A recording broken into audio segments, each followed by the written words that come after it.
From the giant marine worm that cuts its victim in half and ravages aquariums, to the anteater larvae that dig ditches in the sand to trap its prey and then devour them, here are the animals whose abilities will shock you. Dinopidae. This is the name of the spider family, also called the ogre-faced spider or the gladiator spider. It has an original hunting technique that is feared by all insects. If this fearsome predator wants to feed, it uses resources that will surprise you and those other spiders do not have. Indeed, generally spiders are known to weave webs of various shapes and textures where preys come to be entangled. When they move, they produce vibrations in the web which alert the spider to the capture. The glider spider, on the other hand, is a little more enterprising at night. In daylight, it remains at rest, camouflaged on the bark of trees. Its night vision allows it to be active at night. To trap its prey, this spider of gray color and slender body weaves between its legs a rectangular web which will have the same utility as a fishing net. When an insect passes by, the glider spider unfolds its web and throws it on the insect with a velocity that leaves it no chance to escape.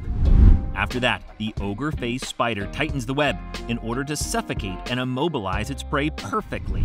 It is this predation technique that gave rise to the nickname of the gladiator spider. Indeed, there was a type of Roman gladiator called rotarius, unprotected fighters, armed with a trident, a dagger, and a net. They were agile, more skilled at dodging than attacking, and their net, depending on whether it was thrown at the opponent or at his weapons, served to hinder or disarm him. The spider gladiator, despite its imposing nickname, is at most only about 20 millimeters long, which makes it easy prey for scorpions and sulfofuges. These net throwers live mainly in South America, Africa, and Australia, and they are, as you can imagine, harmless to humans. Anteater larvae may seem completely harmless, but they are far from it. In truth, they are ruthless and cunning predators, as you will see. Liking to live in loose soil, these little insects are very discreet and usually take shelter under layers of sand in places with little vegetation. When ant larvae want to hunt, they adopt an original technique that has fascinated scientists as much by its rarity as by the way it is executed. Once the ant larvae finds a place in the ground that it can work and that is frequently visited by prey, it goes into action. The insect then proceeds to clear the soil with its abdomen, and by spiral movements, it digs, little by little, a funnel. What is curious is that the ant larvae performs its actions backwards, usually counterclockwise. The excess soil is thrown out of the hole.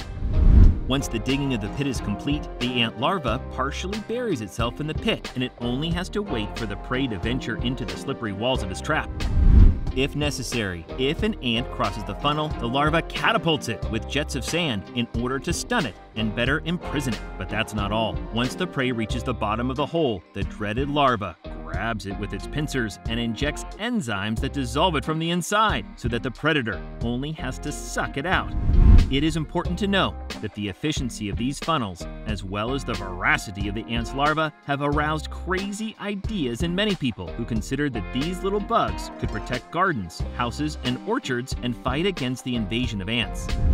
But there is little chance that the ant larva will ever be a man's helper. It prefers to live quietly and out of the way, under sunny rocks, patiently waiting for its meal at the bottom of its death trap. We are now going to tell you about an exceptional mode of predation which has been the subject of numerous studies. This extremely rare hunting technique is found in Epomus beetles, to whom natural evolution has given a beautiful gift. First of all, it should be noted that beetles, which include beetles, ladybugs, weevils, and carabid beetles, and other species, are naturally preyed upon by salamanders, frogs, and lizards, which are amphibians. In short, amphibians only feed on beetles. This is how the ecosystem is made. Therefore, to feed, Epomus beetles should logically avoid amphibians and instead attack earthworms and snails, for example. But this particular beetle has been given a lot of temerity and cunning by nature. When it wants to make a big meal, this beetle does not go for spiders and small insects. Instead, it will venture into hostile territory, and what it should fear is a boon to it.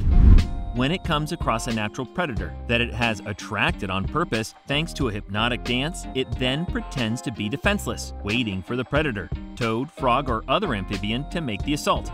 But the beetle's provocation is calculated. When the amphibian attacks its supposed prey, the latter dodges it in most cases.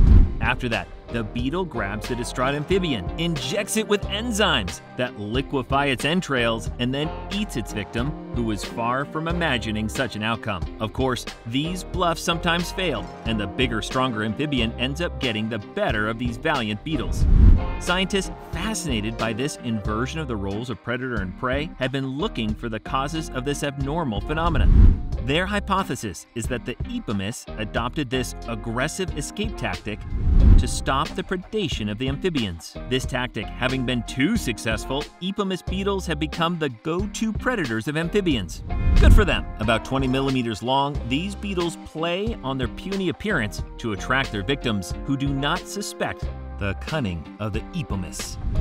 To get a good idea of the kind of animal we are going to talk about now, we have to go to Cornwall, in the southwest of England, and more precisely to the Blue Reef Aquarium, where marine creatures that we rarely have the opportunity to see are exposed. The people in charge of the attraction were happy to see the success of the attraction. And of course, they wanted nothing more than to see a lot of people curious to see coral reefs, tropical sharks, seahorses, and lobsters, and other sea creatures up close. Everything was going well until a series of strange events occurred in 2010. The managers of the attraction had gradually realized that a large number of fish had mysteriously disappeared. One of the managers, Matt Slater, said that some of the fish were found injured or cut in half, always near the coral reefs. This situation lasted for a long time. A hidden predator was decimating the marine population without being able to be stopped or identified. This invisible monster was bypassing the traps, and if all the rare fish were not to disappear altogether, drastic measures had to be taken. So action was taken. The predator had to be captured, even if it meant dismantling the aquarium. In the end, the solution paid off, and those in charge were able to get their hands on the terrible creature by luring it with bait. The creature in question was a giant parakeet worm covered in hair, and it is as hideous as it is aggressive. Its hunting technique consists in burying itself in the gravel or coral at the bottom of the sea and waiting patiently for a fish to pass in front of it. Then, he jumps out with a power and speed that leaves no chance for the prey, which is sometimes cut in two, so violent is the attack. If they were relieved to have got their hands on this bug that can measure up to 2 meters or even 3, and that the ravaging of the aquarium on the other hand, to get a hold of this worm, they had to be extremely vigilant, because this predator is covered with stinging bristles that cause numbness if touched. But the people in charge took their precautions, everything was finally put in order, and the dangerous animal was placed in another aquarium. Rochelle Buffenstein is an emeritus researcher in the United States, and her research interests include cancer biology and aging. Among the cases of study that she is particularly passionate about are marsupials, bats, and certain rodents, naked mole rats, which are of interest here. Naked mole rats, as you may have noticed, have an unattractive appearance. They have a pinkish coloration, and their jaw muscles are very developed. They may be the most repulsive mammals in the world, but they have abilities that scientists dream of unlocking. Rochelle Buffenstein is one of them. We understand her fascination. While naked mole rats can go without oxygen for more than 15 minutes, they are also known for their robust health and incredible longevity. Our scientist knows that the life expectancy of a naked mole rat is very long, but since she had never been able to verify this fact with exact data, she decided to conduct experiments with the help of her assistants, and the results were amazing, and we will tell you why. But first, let's talk about the mathematician Gompertz's law, developed in the 19th century. It is an equation that measures the chances of dying as we age in mammals. For humans, after 30 years, the probability of dying of old age doubles every 8 years. For the naked mole rat, on the other hand, it has only one chance in 10,000 to die of old age after maturity. These rodents never get cancer, live 10 times longer than mice, and don't seem to experience physical decline. Rochelle Buffenstein is not entirely surprised by these findings, but she is very excited to finally get accurate data on this miraculous creature.